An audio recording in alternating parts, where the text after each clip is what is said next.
After watching a recent video by Zarek Zakharan, he pointed out an interesting note that I would like to make a video on myself, and that's there's not necessarily one single best game in the Elder Scrolls franchise, but more so each game in the series does one thing best relative to the others. And so we're going to go over all the games in order today. Now, first off is Arena. Now, to be honest, there isn't a whole lot Arena does that I do like, but one thing I do have to give it credit for is that, relative to all the other Elder Scrolls games, it has by far the most iconic side characters. So we're talking Baron Zaya, Rhea Sylvain, etc., etc. They very much are characters that are ingrained in the history and show up time and time again in the other games. Whereas other games, I mean, you could argue they have more iconic main character and main villain, but the side people, I would argue, don't stick nearly as much proportionally as Arenas do. And then after that, they ended up releasing Daggerfall as the second game in the Elder Scrolls franchise. And I love Daggerfall. There are many, many things that it does that I absolutely love. But relative to the other Elder Scrolls games, it has the most realistic feeling world. It feels the most lived in. I mean, you have everything from the trade relations, the politics going on between each single palace and its kingdom. You've got foot, horse, and boat travel, which is great. It focuses on the actual geographic features of the bay. You can buy a house. You get letters of credit. And I could literally go on forever. I mean, the cities are actually realistically sized with actual populations, unlike later games. And so, yeah, it feels very much like a realistic world. Well, minus the dungeons. After that, they released two spin-off games, and first up is Battlespire. And Battlespire, for me, it's very simple what it did. It's the main enemy type. It's the only type of beings in the world besides yourself, and that is the Daedra.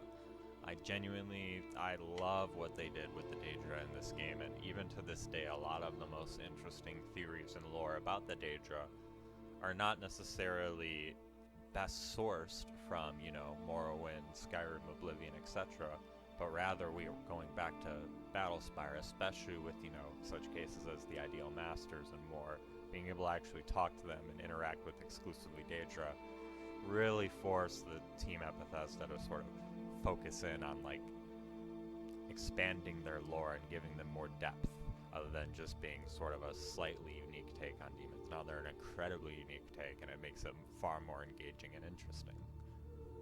The other spin-off game was Redguard, and for Redguard, the thing that it did best in the series is, compared to all Elder Scrolls games, it has various creatures, monsters, heroes, gods, Paarthurnax, Talos, Riemann Cyrodiil, etc., etc.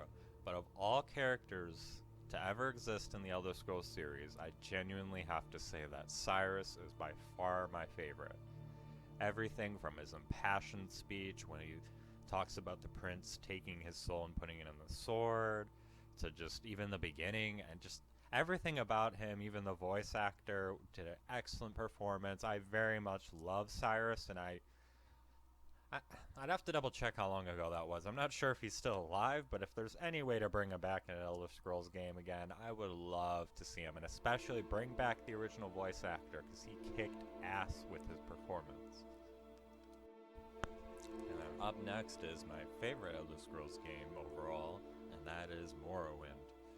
Morrowind has, for me at least, of the things it does best, is just the physical world, just the physical geography. I mean, if we were to compare the games and somehow all else were equal, the mechanics were the same, the graphics were the same, etc., etc., and I was asked, where would I want a game to be hosted in?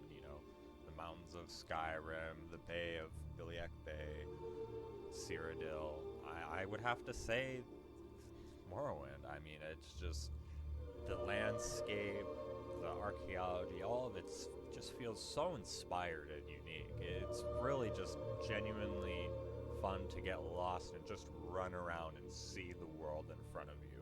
Literally just being able to, that's a reward in itself. Many other games, to be incentivized to do things, you need perk points, money, And don't get me wrong, you could still do those things and be rewarded for exploring in Morrowind, but even if I were to hypothetically go to a far corner and find nothing at all, as long as I'm still in that landscape, it was plenty of the treat.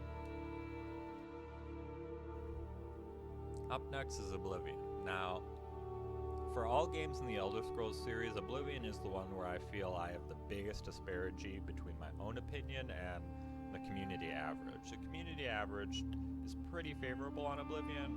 I can't stand it.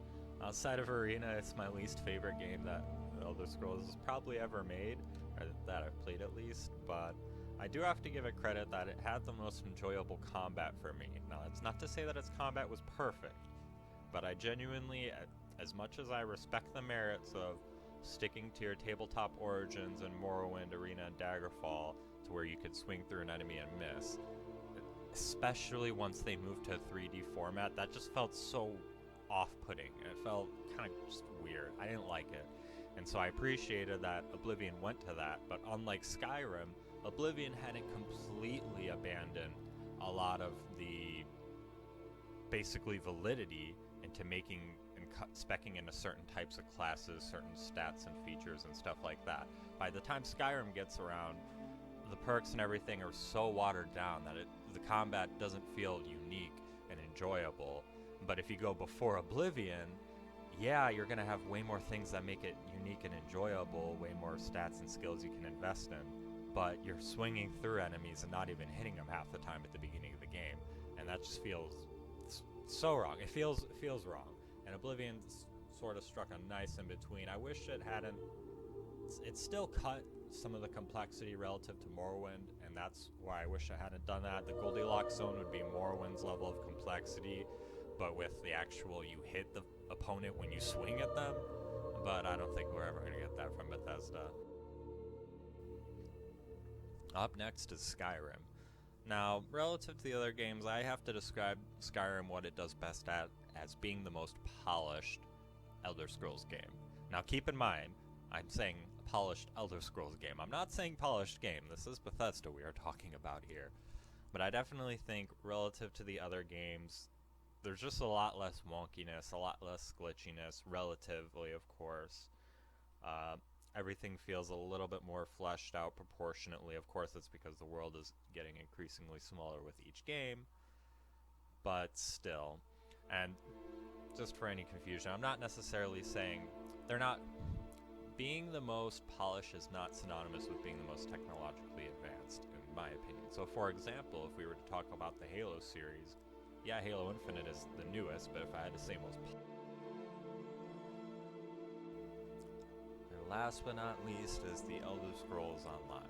Now, for the Elder Scrolls Online, it very much is the most enjoyable to pick a side, and that's for multiple reasons, and I'll sort of elaborate on what that means. So, not necessarily as in you're going to feel the most consequences of your actions, but it's very much factionalized and drawn to a team. You know, you have your 3 separate alliances, then you have the races amongst those. It's very factionalized and very much almost sports-like in a sense. It's very enjoyable to get in debates with your friends over what faction's the coolest, what race is the coolest.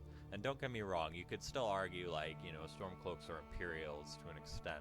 But I think in combination with the fact that you can play Elder Scrolls Online multiplayer, along with the fact that so much more of it is just based around the factionalism, it makes it a little bit more inducive to that sort of argumentative stance. But it's always fun, especially for long-established fans, even though, admittedly, the building of the world, I wish it was a little bit bigger proportionately. I wish it was more detailed. I wish it played differently, but you know, that's sort of the nature of the type of game it is, so we gotta find enjoyment where we can from it, at least from my perspective.